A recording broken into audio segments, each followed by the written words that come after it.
వాళ్ళు ప్రతిరోజు ఇదే పనిగా బతుకుతున్న వాళ్ళు ఉన్నారు సార్. కొన్ని ఛానల్స్ ఉన్నాయి ఇదే పని మీద బతుకుతున్నాయి.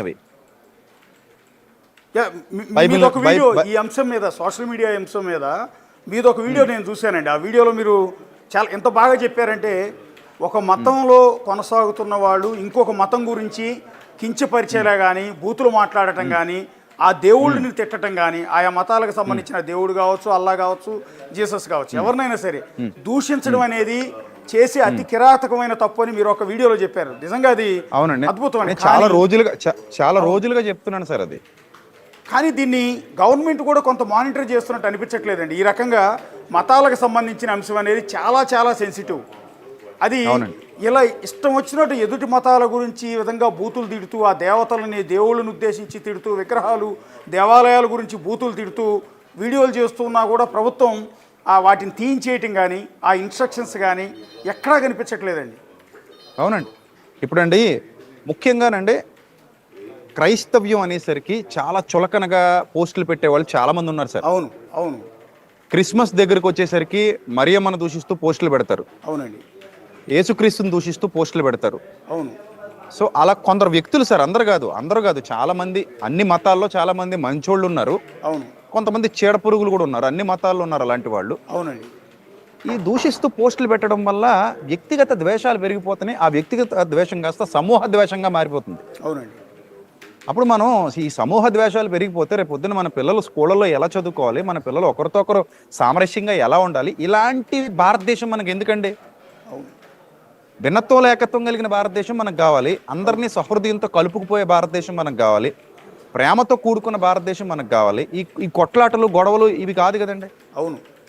ఇప్పుడు ఏం జరుగుతుందంటే సార్, ఇది ఇప్పుడు ప్రవీణ్ పగడాల గారు చనిపోయిన తర్వాత ఆయన మరణం గురించి కూడా చాలా హేళనగా, చాలా చులకనగా సార్ ఒక ఆవిడ నిజంగా సార్, ఒక ఆవిడ పేరు తెలియదు సార్ నాకు. ఒక ఆవిడ ఏమంటుందంటే, పగడాలు పగిలిందా అంటూ పాట పాడుతుంది సార్ ఆవిడ.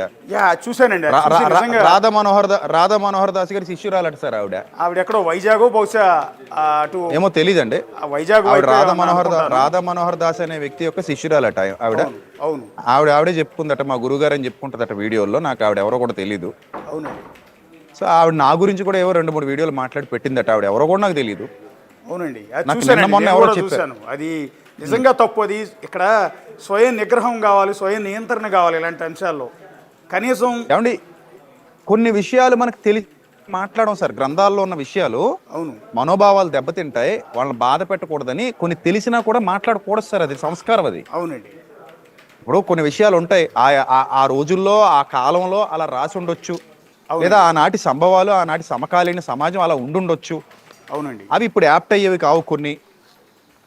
వాటిని మనం తీసుకొచ్చి మాట్లాడే ఒక వర్గం మొత్తాన్ని వాళ్ళ మనోభావాలు దెబ్బతీస్తూ, వాళ్ళని బాధ పెడుతూ, హింసిస్తూ చేయడం కరెక్ట్ కాదని తెలిసినా కూడా మాట్లాడకుండా ఉండే సంస్కారం ఒక పక్క ఉంటే, తెలియకుండా లేనివి సృష్టించి మాట్లాడే సంస్కార హీనత మరో పక్కన ఉందండి. అవును. దానివల్ల ఇష్యూస్ పెద్దదైపోతున్నాయి సార్. అసలు ఇది ఎంత పెద్ద ఇష్యూ అంటే, ఉగ్రవాదం కంటే కూడా భయంకరమైన పరిస్థితి ఈ మతోన్మాదం అండి. అవును.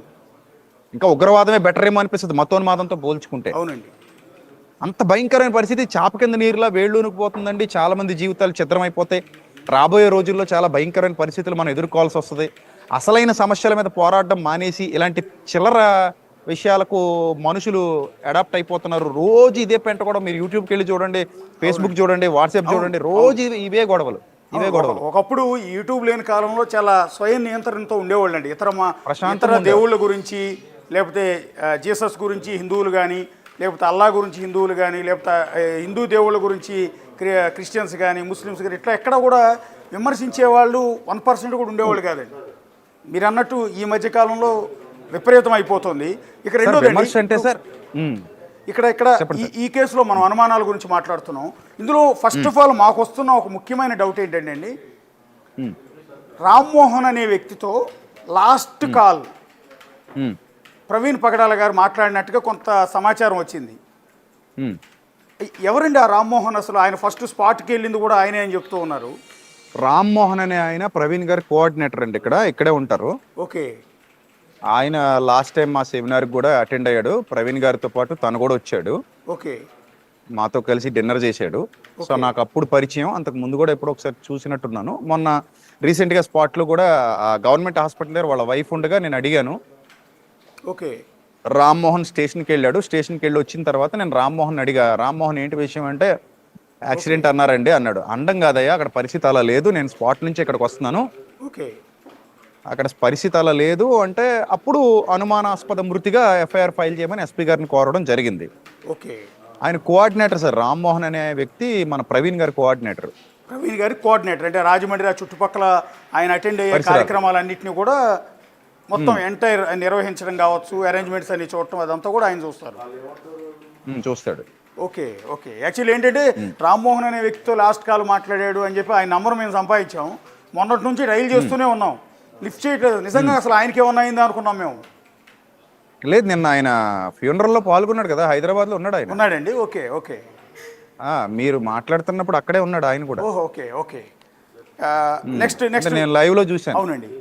మీరు స్పాట్కి వెళ్ళారు కదా విజయప్రసాద్ గారు, ఫస్ట్ వాళ్ళ కుటుంబ సభ్యులకి వాళ్ళందరికీ సమాచారం ఇచ్చింది మీరే కదా? అంటే కొంతమందికి ఇచ్చానండి, వాళ్ళ మిసెస్తో నేను డైరెక్ట్గా మాట్లాడలేదు. ఓకే. అక్కడ ఉన్న కొంతమందికి నా ద్వారా సమాచారం వెళ్ళింది. చాలా మంది నన్ను కాల్ చేసి కాంటాక్ట్ అయ్యారు. ఇక్కడ మా రాజమండ్రిలో జడ్సన్ అని మా అంకుల్ ఉంటారు, అలాగే విజయ్ కుమార్ గారు అని రిటైర్డ్ గవర్నమెంట్ ఎంప్లాయీ ఒక ఆయన ఉన్నారు. వాళ్ళందరూ మాతో టచ్లో ఉండి ఎప్పటికప్పుడు విషయం చేరవేస్తూ ఉన్నారు. ఓకే. అలాగే మా కుర్రాళ్ళను కూడా వెంటనే ఇమ్మీడియట్గా పంపించడం జరిగింది. అక్కడికి ఫోన్ రాగానే నేను అక్కడికి వెంటనే పిల్లల్ని పంపించేసాను. పక్కనే ఉంటారు మా వాళ్ళు, వాళ్ళందరూ వెళ్ళిపోయారు. ఆ ఫొటోస్ అన్నీ కూడా నాకు ఫస్ట్ వాళ్ళే పెట్టారు, ఈ బండి కింద డెడ్ బాడీ ఉండడం. అవునండి. తర్వాత వచ్చిన ఫోటోలు వేరు, ఆ తర్వాత ఈ ఫోటోలు విడుదల చేశాం బయటకి. ఓకే. ఇక్కడికి వచ్చే డౌట్స్ అండి, మీరు స్పాట్కి వెళ్ళారు కదా,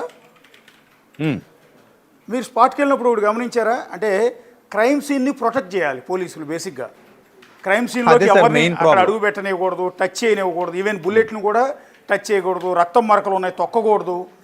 సో ఇవన్నీ లేకుండా ఏం చేస్తారంటే క్రైమ్ సీన్ మొత్తాన్ని ప్రొటెక్ట్ చేస్తూ దాని చుట్టూ ఎల్లో కలర్ రిబ్బన్ కడతారు. అలాంటిది ఏమైనా కనిపించిందా మీకు అక్కడ? ఏమీ లేదు సార్, డే 2 వరకు లేదు సార్. అది డే 1 మీరు చెప్పేది, డే 1 లేదు, డే 1 మొత్తం లేదు, డే 2 వరకు లేదు. ఓకే. సో అది ఎంత బాధాకరం చూడండి. నేను అక్కడ ఆ రోజు కూడా ఫస్ట్ డే మేమందరూ అక్కడ ఉన్నప్పుడు